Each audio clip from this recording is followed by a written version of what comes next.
Labrīt! Augusts, bet jau ir klāt tas laiks, ka visi aizsvīt. Nu neko.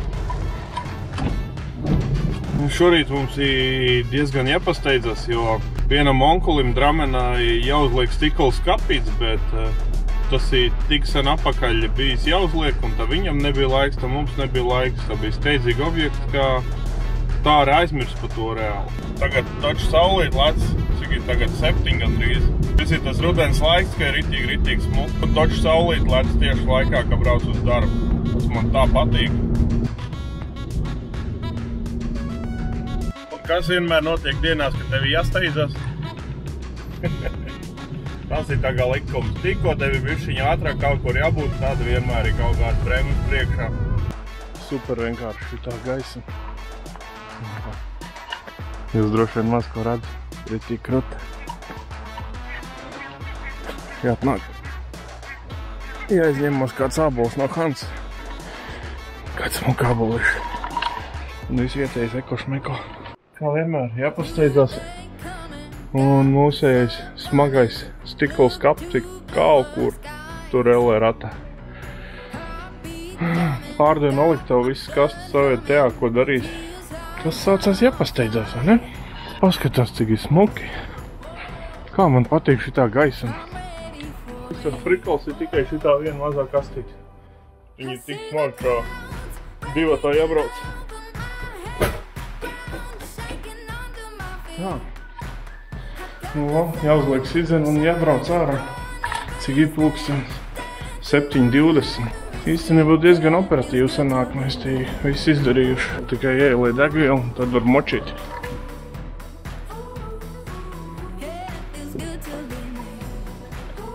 Un kā vienmēr, ka ir vairāk šoferi, tad ir forši. Ko? Piegās bāka, šodienas dīzeļa cenā ir 21,59 €. Nu, lūk, mēs ir klāt. Paskaties, kāda smuka ēka. Cik superīgi veca slimnīca atrestaurēt.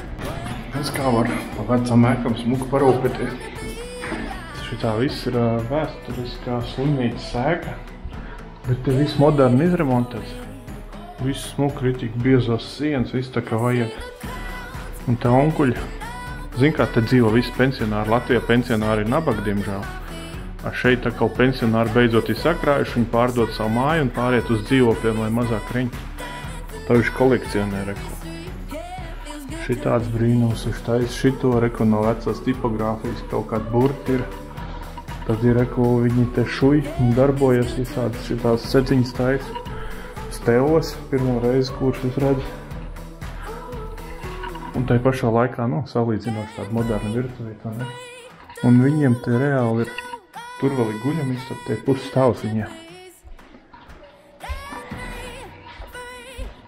Vecā stilā gulta. Un šito te mēs arī te uzstādīja pirms tam. Un plus vēl te ir ko terasīt un tāda viņa. Krača viņiem te vēl iet vēl un vēl un vēl. Bet tur es neiestarpnās, neko nedaru.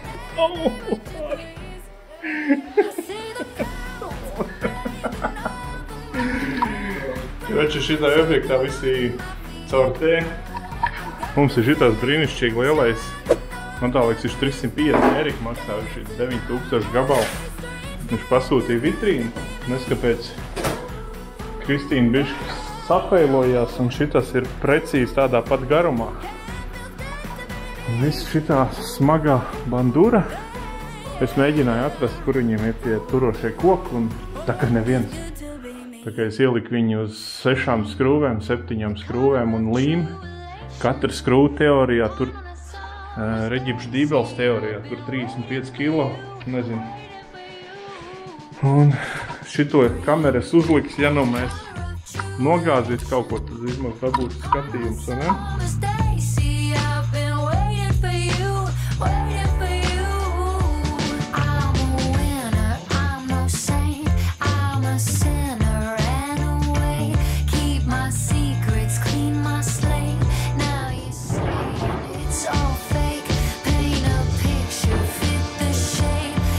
I hope this Titanic will not go down.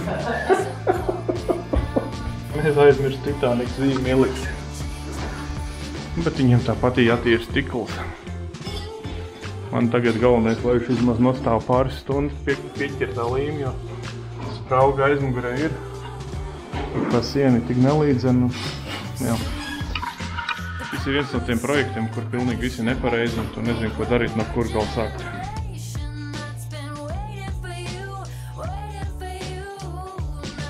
Šis ir pirmais video pēc atvaļinājuma video. Mums ir piekdienas vakars un es braucu mājās editēt šito visu, ko jūs skatās.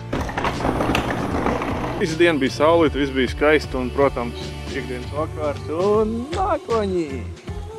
Un šitas video mums būs pa izglītības sistēmu, sākot no bērndārza līdz pat mūža izglītībai. Ja jūs man jautās, kāpēc es taisu pat tik garlaicīgu tēmu, pavisam vienkārši.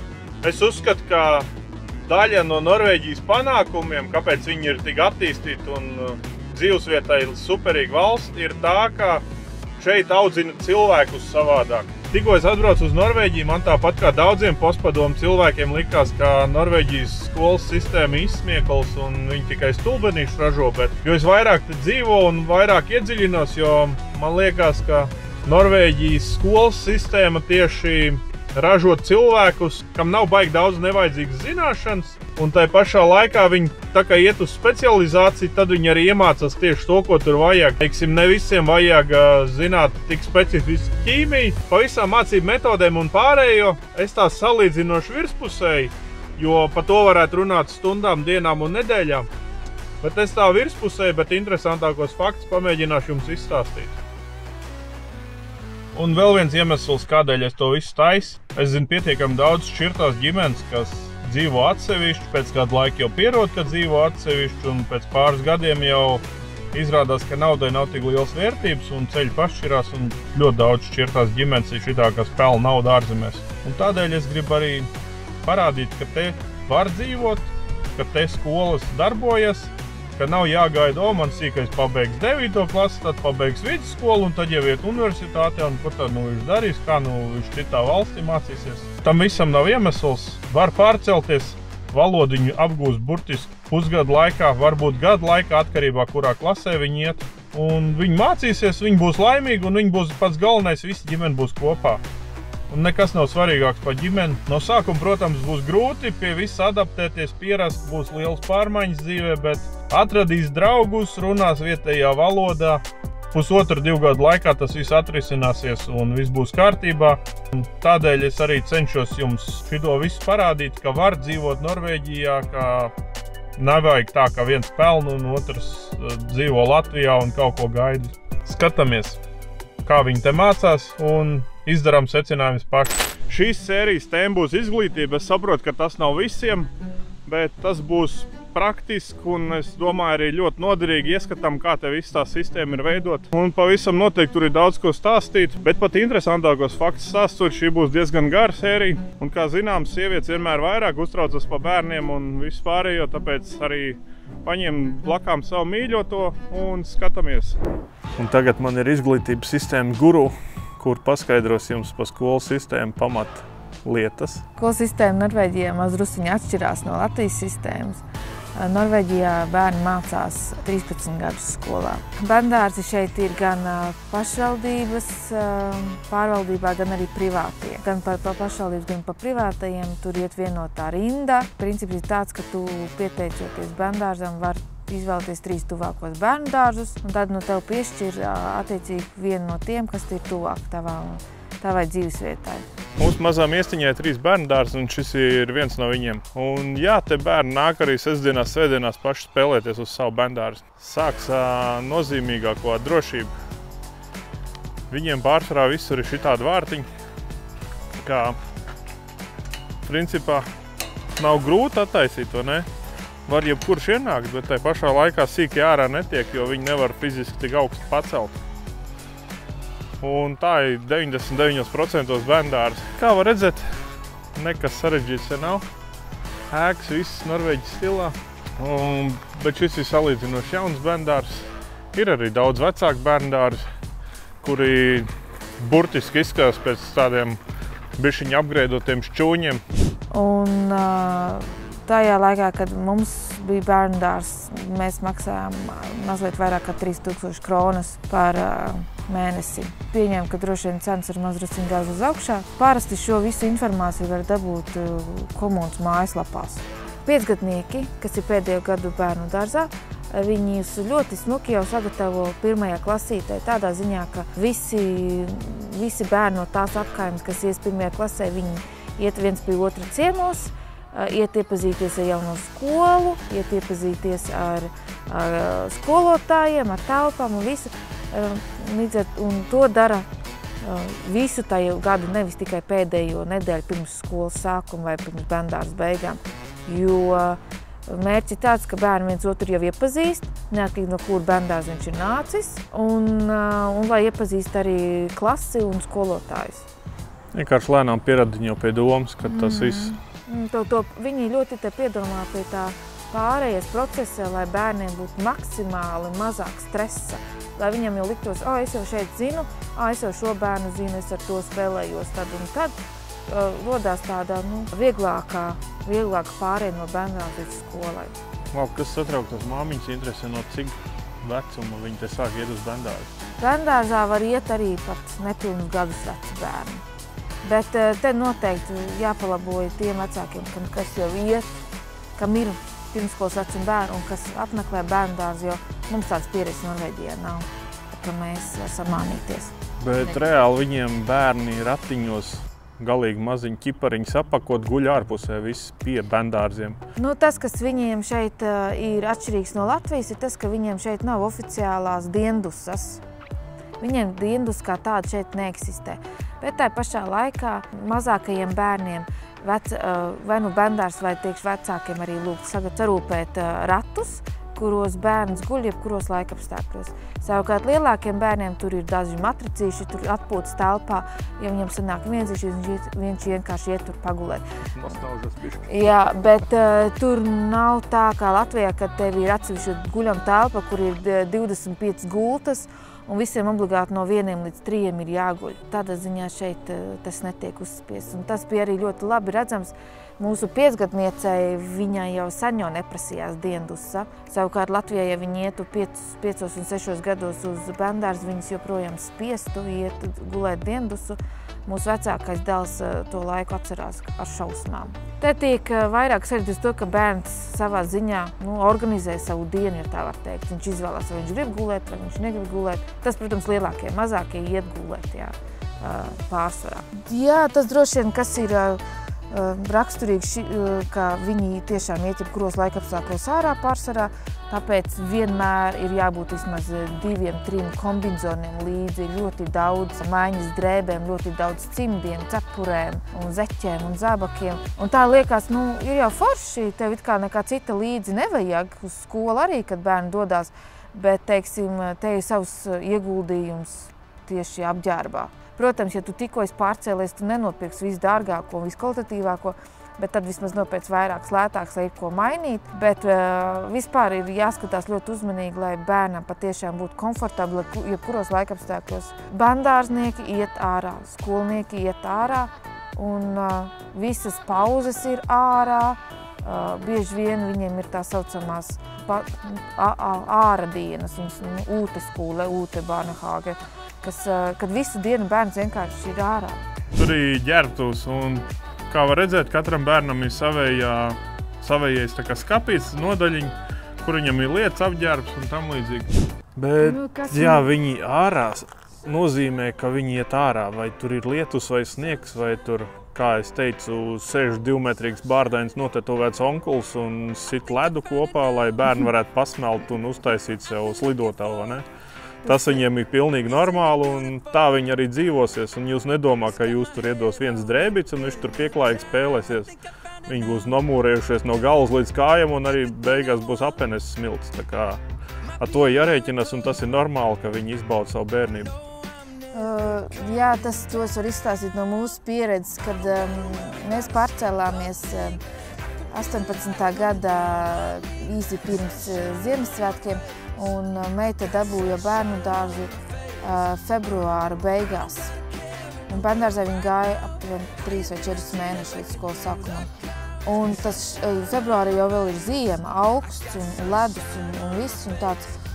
Un liels šoks, es aizvedu Gardu uz bērnu dārzu un tagad viņam jāiet ārā un mēs saģērbamies. Nu jā, nu tā arī ir, kad skolotāja sasīt ledu, apakšā pēļķe vēl nav sasalusi, jo varbūt saulīt ir uzspīdējusi kādu dienu iepriekš, un bērni ar kailām rokām spēlējās ar ledu un ar ledus augsto ūdeni, kur nu pat bija ledus pāri. Tas iedeva tādu reality check, kad šeit gluži nebūs tā, kā bija Latvijā, kad skolotājām negribējās iet ārā staigāties, jo lija lietus, līdz ar to arī bērni marinājās telpās, nevēdinātās, noguruši, nomocījušies, un tad skolotāji domā, kāpēc bērniem ir tik slikta uzvedība vai tik grūti savaldāt. Viņam jau nav bija ko to enerģiju likt, tas sevišķi puišaļiem noteikti. Viņi māca to, ka ir jādzīvo dabā un ar dabu var sadzīvot, un tas nav nekas traks. Šī ir tā vieta, kur ir praktiskās nodarbības. Te viņi, kā var redzēt, gan kurina ugunskurus. Te ir rakstīts, kas ir atļauts, kas nav atļauts. Viņi te mācās naglot, siet mezglus, zāģēt, ar cirviem pat darboties. Un, manuprāt, tas ir ļoti veselīgi, tāpēc, ja tu sīkiem neparādīs, ka var mierīgi dzīvoties dabā, tad viņi domās, ka dabā aiziet izklaidējas un pēc tam ir jāmūk mājās, jo visur ir odu un mušs, ne? Eku, te ir sausā toleti. Eku, te ir kaut ko mēģinājuši naglot, kaut ko mēģinājuši zāģēt. Un arī ir šūpols. Vēl viena īpatnība, par ko pilnīgi viss latvieši, lietuvieši un no mūsu galva braucošie vienmēr šausminās un uzskata uzreiz jau viens no tiem stulbiem mītiem par pedofīliem un tam līdzīgi, bet tas ir pilnīgs bullshits. Šitie audzinātāji nav tikai vecas tantiņas, kas neko citu savā dzīvē nav darījuši. Te pilnīgi mierīgi audzinātāji var būt arī 2-metrīgi bārdāņi nokačājušies onkuļi, kas iet mierīgi ārā spēlējas ar 2-gadīgiem sīkiem. Es personīgi esmu redzējis, ka tāds normāls 2-metrīgs tēvains sēž uz sniegu un palīdz bērnam laust ledu peļķē. Un tā kā viņi salauzuši ledu, tā viņi ar spainīšiem tur taisa slitkalniņu, ne?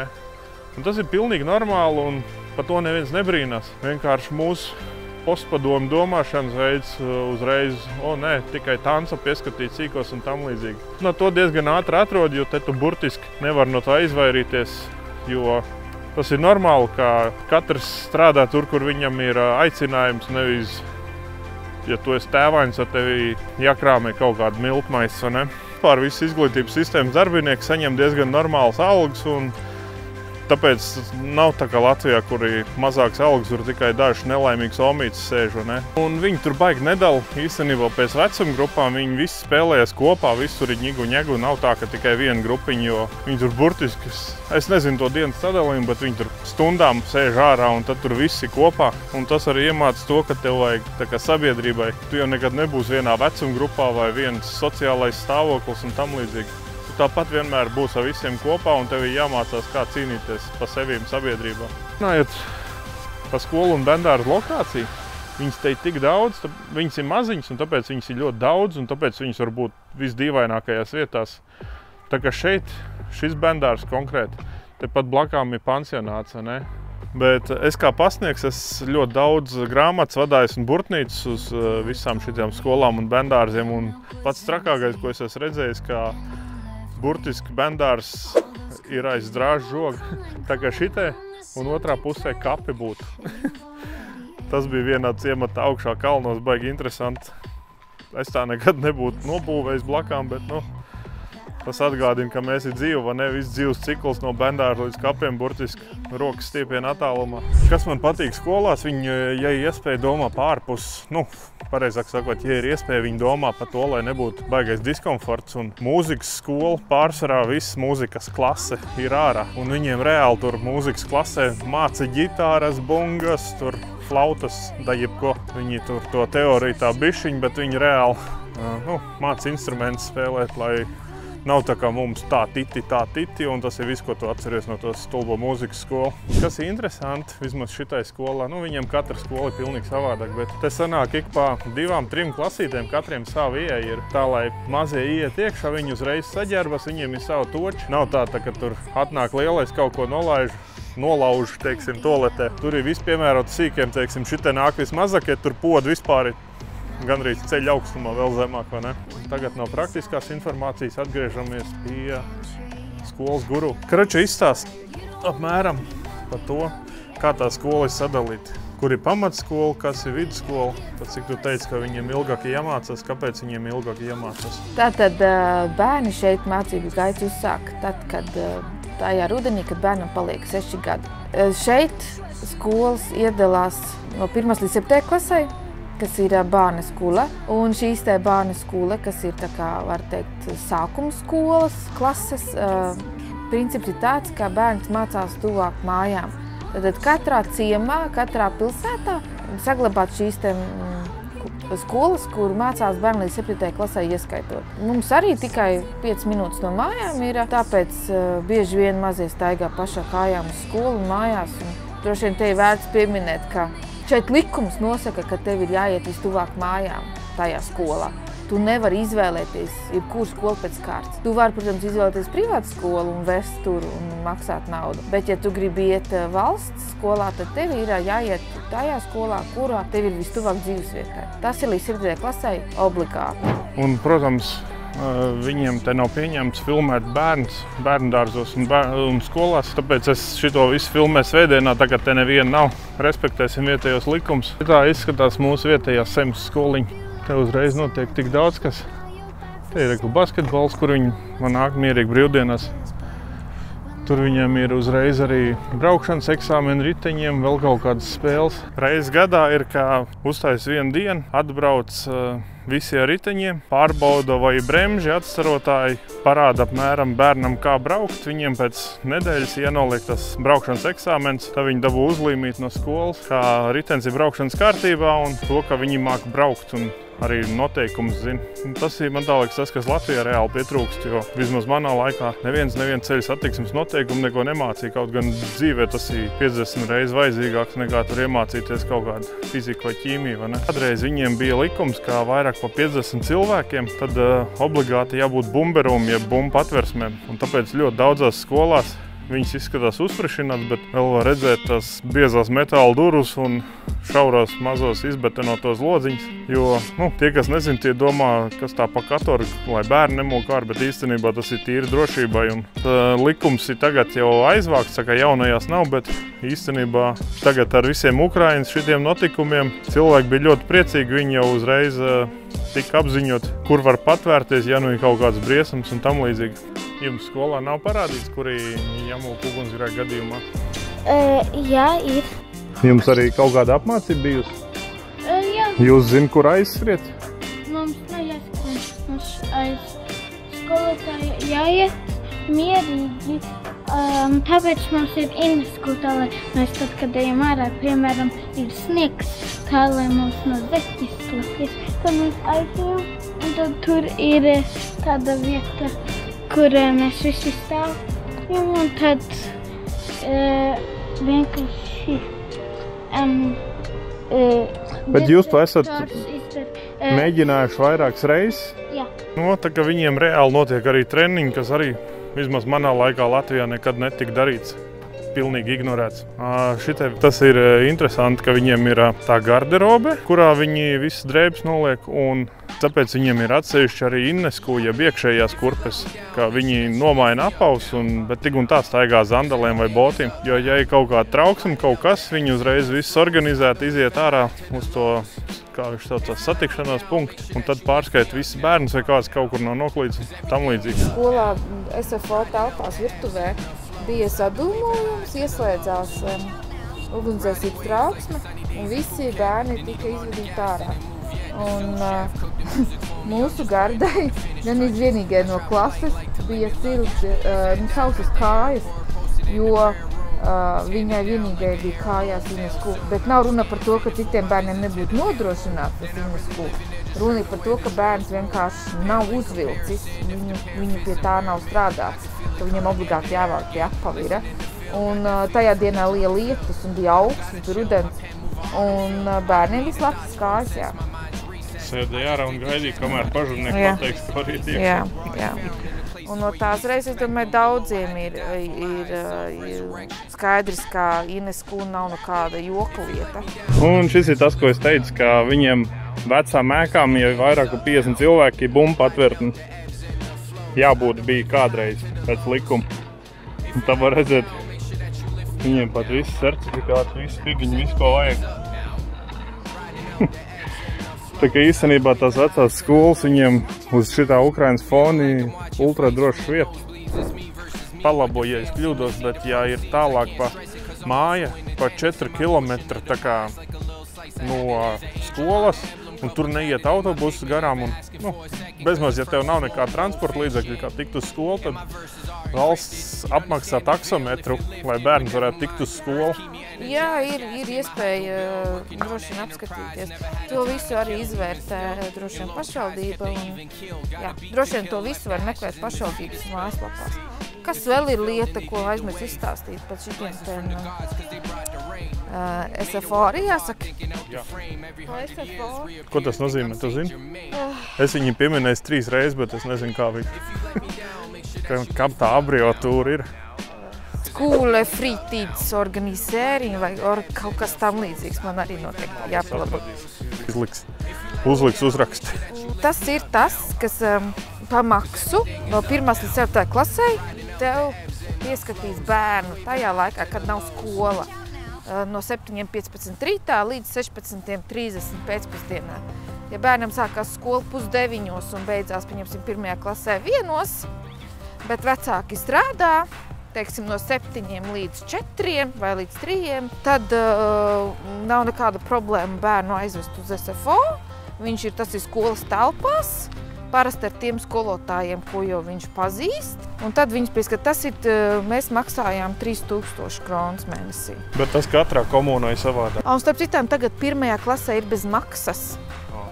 1. klasē SFO ir bez maksas šobrīd. Bet kas ir interesanti, viņiem SFO ir 7:15, no tev jau darbā jābūt 7. Kur to sīko likt velnciņš? Šo jautājumu arī Norvēģi nesaprot, un es nezinu, kam būtu tā kā, kas ir atbildīgs par to, lai izvērtētu, cik veiksmīgi vai neveiksmīgs ir šitāds princips, bet tas ir jā, ka Norvēģijā parastā darba diena sākās pārsvarā no 7:00.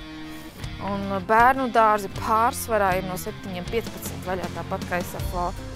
Tad, jā, ir grūti, bet tai pašā laikā pārsvarā darba devējiem nav iebildumu, ja tu nokavē darbu to pusstundu, lai aizvestu bērnu skolu, jo likums to atļauj, darba likums vispār to atļauj. Tā kā tas jau būtu uz tādu savstarpējo vienošanos, jo tas priklis jau ir tajā, ka tikko tev ir fast job, tev jau nevar atlaist. Ja tu nesataisi pārākās problēmas. Nenodzeries vai nenodzeries kaut ko. Jā, nevar atlaist. Priekšnieku nostāda faktu priekšā, man ir bērndārs. Bērnam es tagad nevaru ierasties darbā 7, es ieradīšos darbā 8. Un tas arī viss. Jā. Tas, par ko Latvijā tik ļoti protestē izglītības sistēma. Šeit ārsta zīmes kā tādas neeksistē. Bērns ir slims, nekāda problēma. Caur Visma School, kas ir tāda aplikācija, kur tu kontaktējies ar skolotājiem un skolu un redz visu informāciju par bērnu, kas viņam ir svarīgi skolā. Nodod vienkārši informāciju, ka mans bērns šodien ir slims, viņš nebūs skolā. Neviens neprasīs tev ārsta zīmi atgriežoties. Bet jātiks obligāti. Vienīgais ir, ka ir jāatzīmē šīs prombūtne. Tā kā tiem vecākiem, kas tikko ir pārcaušies un kam nav bankīdē, tie, manuprāt, uzreiz nevar tikt to pieeju klāt. Vienīgā lieta ir tāda, ka skola jutīs, ka bērns pa daudz bieži ir prom un varbūt nepārāk precīzi tiek informēti par prombūtni. Skola var sākt interesēties, kas notiek ar bērnu, kāpēc viņš neieradās skolā. Tad jau atkal cits instants to tālāk vada. Vai arī pēc tam vienkārši skolā bērnam atnāk, kā tā gāja, vai tu slimoji, bla, bla, bla. Viņi tā pieklājīgi, bet viltīgi izvelk visu informāciju, neviens jau nesēdēs un nebļaus, ko jūs tur melo mums un vēl kaut ko. Viņi visu to caur puķītēm, bet izdarīs ļoti veikli. Viņiem jau priekšstats ir par tiem vecākiem, par ģimeni, jo 2 reizes gadā ir vecāku sapulce. Un 2 reizes gadā ir Utvikliņu samtāle, kas ir tā kā attīstības saruna, ja tā var teikt, kurā piedalās vecāks bērns un skolotājs, kurā faktiski tiek noskaidrots, kā bērns jūtās skolā, kur priekšmet viņam patīk vislabāk, kur viņš saskata izaicinājums. Savukārt skolotājs savukārt pastāstā, kā viņam ir gājis kaut kādos pārbaudas darbos vai vēl kaut kur. Tā kā šeit nav tā kā Latvijā, kad notiek vecāka sarunas, ka bērns nepiedalās. Un tad 2 pieaugušie spriež par 3. Un katram savs viedoklis ir tā, bērns ir klāt, viņš ir informēts, par ko ir runāts. Viņš uzņemās atbildību, ja kaut kas nav bijis tā, kā jābūt ir. Pamatā te viss vadās uz sarunām. Viss notiek sarunājoties. Mācību materiāli skolā, kas ir vajadzīgi. Tad, kad mēs pārcēlāmies un mēs nācām uz skolu dienu iepriekš interesēties, kas bērnam ir vajadzīgs uz skolu līdzi, jo nebija šīs te informācijas. Un mums pateica, ka bērnam ir vajadzīgs tikai skolas soma, pudele ar ūdeni, un pusdienu kārba. Un tā arī mēs nopirkām vēl penālu klāt. Pārējos visus mācību līdzekļus nodrošina skola. Ko es gribēju pateikt? Visiem sākot no 1. klases, bērniem dod iPadus, jo viņiem ļoti daudz mācības notiek virtuālajā vidē. Viņi tur mācās rēķināt, lasīt, klausīties un tā tālāk. Mājasdarbi visi lielākā daļa iPados.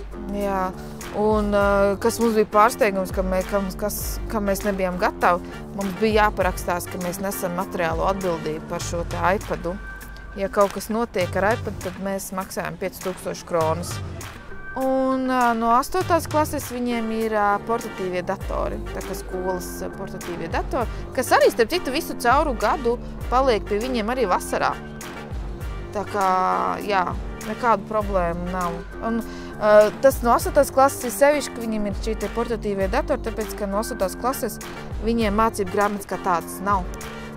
Viņi visu informāciju viņam ir digitālā bibliotēka, digitālās mācību grāmatas. Un tam, protams, ir savu plusu un savu mīnus, bet tā sistēma šeit ir. Līdz 7. klasē bērniem šeit ir mācību grāmatas, kur tāpat stāja pa skolu mājās. Viņi mācās daudz savādāk. Viņiem viss ir grupās pārsvarā, viss mācīšanās process ir vai nu pa pāriem vai grupās. Viņi te koncentrēs uz to, lai bērni mācītos sadarboties komandās. It kā no vienas puses tas ir baigi forši, bet no otras puses.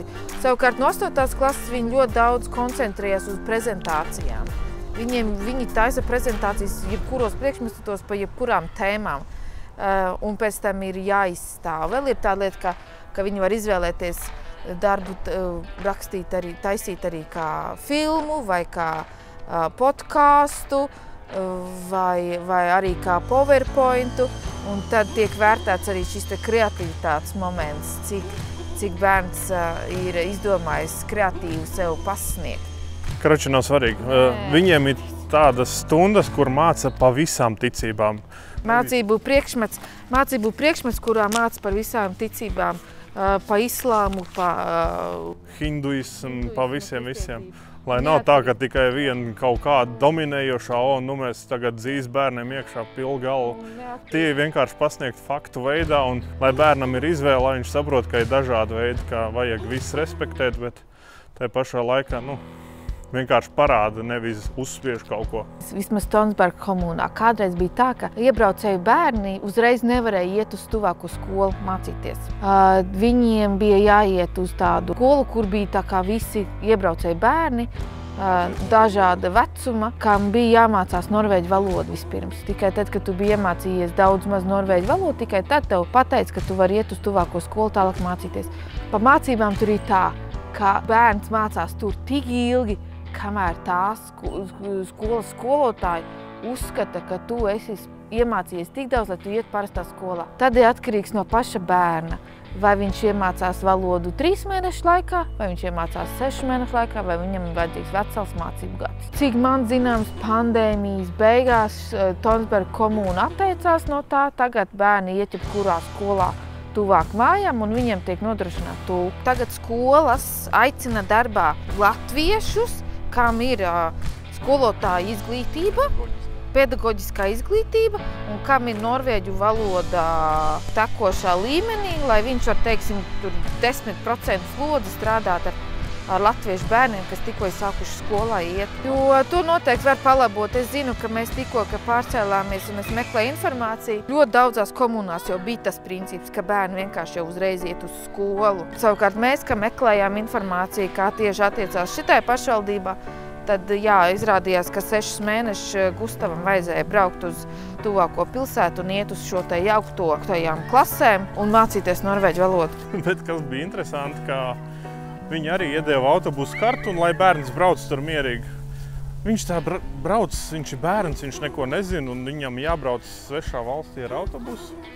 Pašam mācīties valodu, tas ar tā interesanti, bet tāda viņiem tā sistēma ir. Kas bija svarīgākais laikam? Vēl svarīgākais. Jā, par pašiem dokumentiem.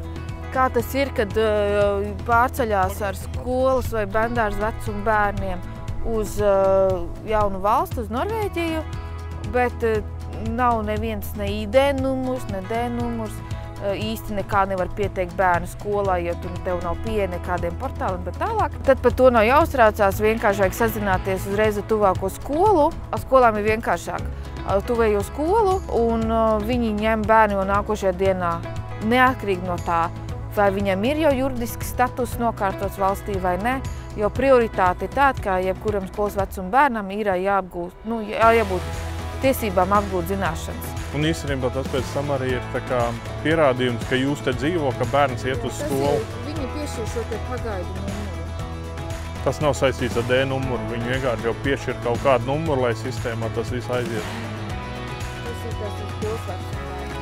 Vienkārši pēc tam, ja kārto ID un vēl kaut ko, tad, teiksim, man kā vienmēr paveicās un paprasīja vēl tur papildus dokumentus, pierāda to, ka tu te esi dzīvojis ilgāk pa pusgadu vai ka tev ir nodoms dzīvot vēl te ilgāk, un tad arī derēja šitie papīri, ka bērns ir gājis skolā jau tur, tikko atbrauc, tad principā sāk mācīties.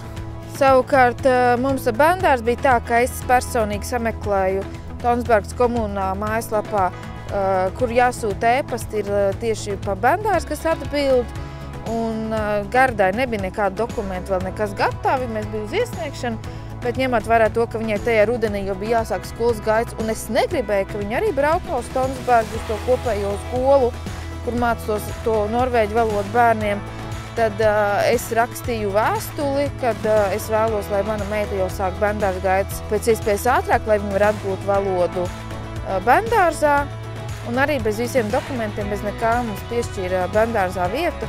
Tas bija ļoti veiksmīgi. Savādāk Gardai būtu bijis pusgads vēl jāiet, vai vairāk būtu jāiet skolā, un zūd tā saikne ar klases biedriem un tā tālāk.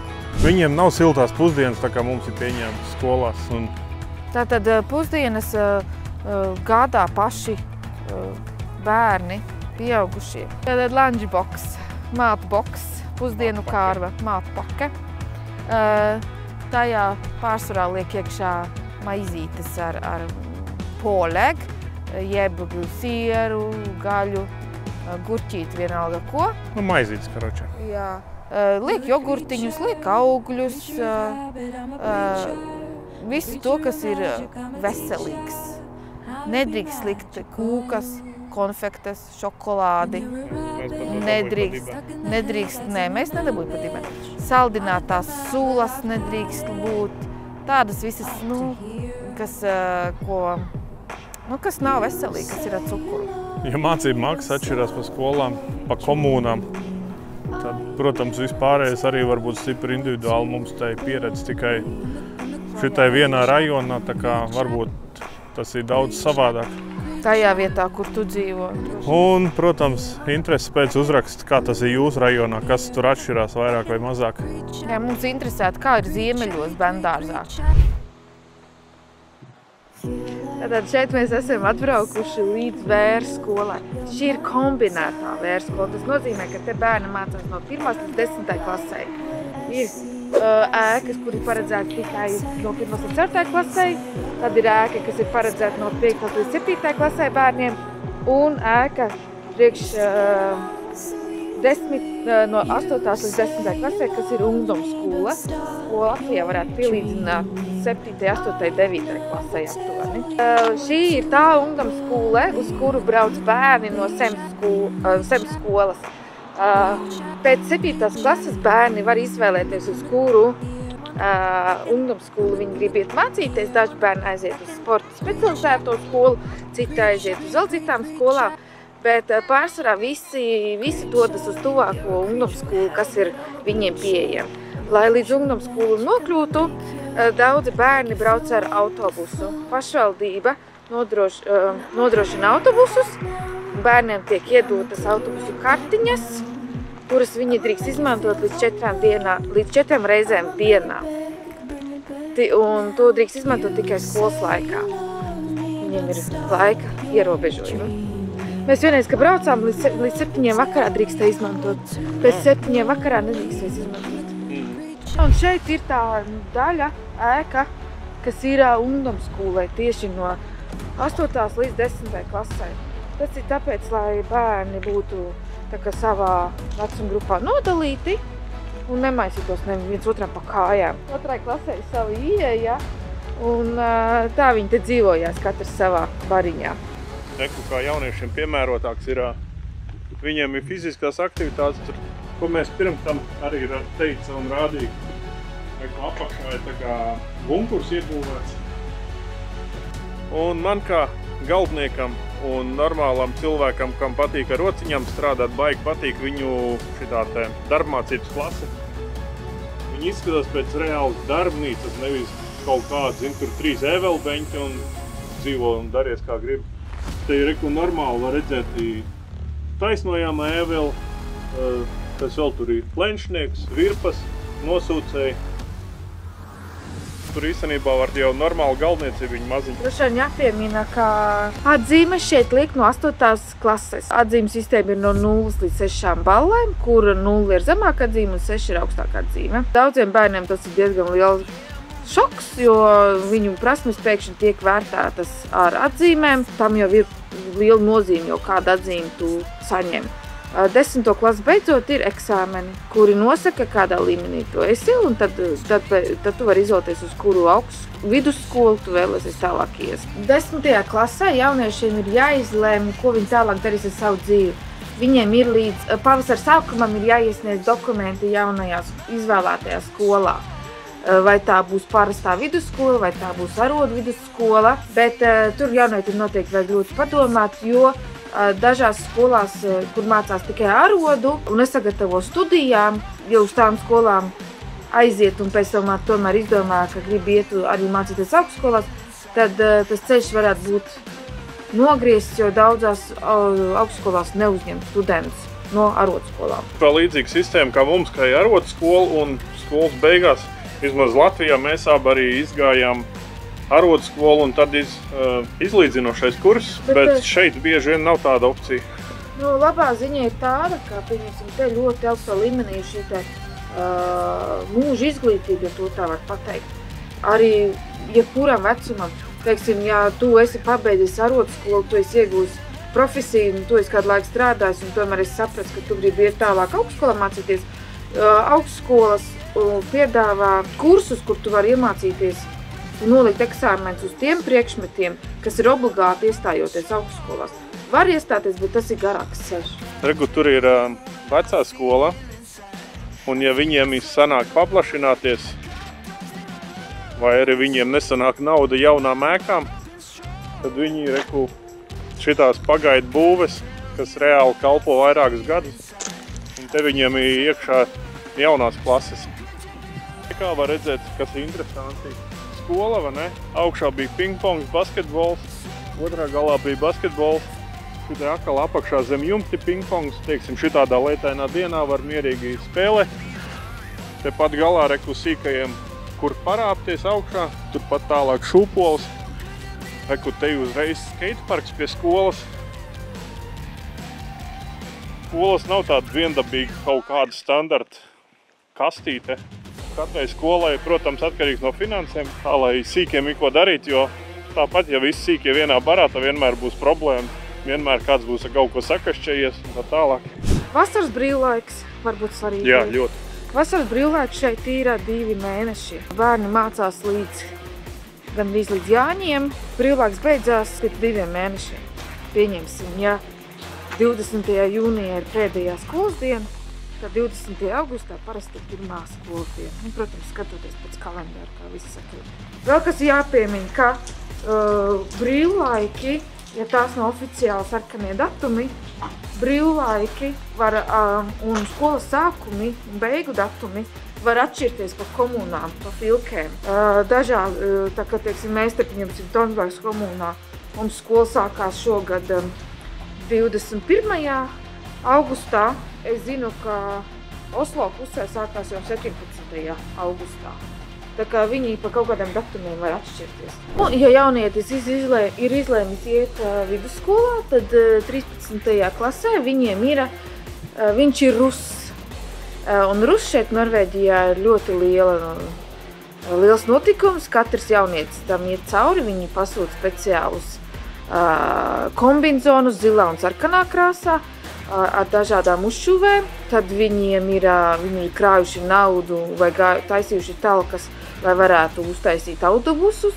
Un tad viņiem ir pat pienākums, manuprāt, 6 nedēļas līdz 17. maijam, kas ir līdz neatkarības dienai, viņiem ir brīvs režīms. Viņi var dzert, cik viņi grib, viņi var negulēt, cik viņi grib, jo doma ir tāda, ka viņi izārdās pirms eksāmeniem. Jo no 17. datuma viņiem sākās eksāmeni, jā. Tā man izskaidroja. Karoče, pa šito es uztaisīšu droši vien atsevišķu sēriju, jo tas ir pilnīgi kaut kas neredzēts. Un es par to visu tagad papētīju vairāk, un tur ir točna vesels sērijas vērts pasākums. Kādreiz tas russ viņiem bija pēc eksāmeniem, un tāpēc ļoti daudz no vecās paudzes sūdzas, ka tagad tas ir pirms eksāmenam tieši laikā, kā vajadzētu mācīties.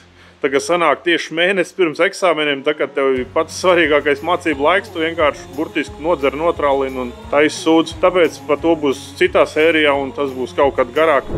Ir tādas atbildīgākas profesijas, kur tev bez papīra it kā nevajadzētu neko darīt. Teiksim, automehāniķi, elektriķi, samtehniķi un vēl viss kaut kas tur ir.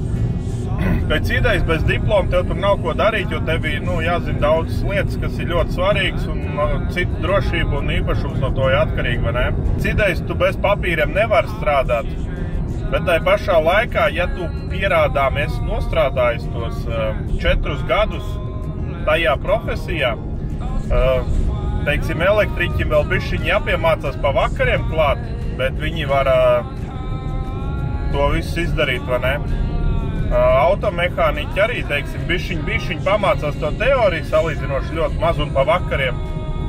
Un tad viņi noliek eksāmenu un dabūt diplomu un turpināt strādāt jau kā kvalificēts darbspēks. Un tas ir baigi labi, jo dzīvi tev vai nu apnīk tavu profesiju, vai tu kaut ko citu vienkārši iesāc darīt, jo tā sagadījās. Te karočai savu standartu, un tāpēc Latvijas diplomi nevienmēr darbojas un bieži vien jāpārkvalificējas. Protams, tas ir bišķiņi savādāk nekā, ja tu no nulles sāc, bet tai pašā laikā ir niansīts, uz ko tas viss atšķirās. Tāpēc, ja tu esi, teiksim, Latvijā samtehniķis, tad tas var šeit vispār nekotēties. Viņi var attiekties pret tevi tā kā pret pieredzējušu amatieru, teiksim tā. Šī sērija mums sanāca diezgan gara un viennozīmīgi ne paši interesantākā, kas ir bijusi. Šī bija vairāk tāds praktiskais ieskats, kas interesēs vairāk tieši vecāks, kas grib pārvākties uz šejienu.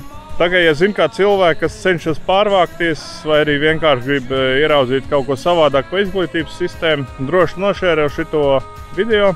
Man ir safilmēts ļoti daudz. Tā kā arī pa ziemu, kamēr būs jau sniegs, tik un tā vēl nāks ārā vasaras sērijas. Arī dzīvē man te būs diezgan liels pārmaiņas, tā kā, ja grib redzēt vairāk, turpini sekot man. Un ja grib redzēt cits un interesants temats, tad nospied abonēt, lai YouTube tev automātiski parāda pirmā lapā, kā man ir kāds jauns video. Mēs izbaudīsim svētdienas saulīti un tiekamies nākamsvētdien.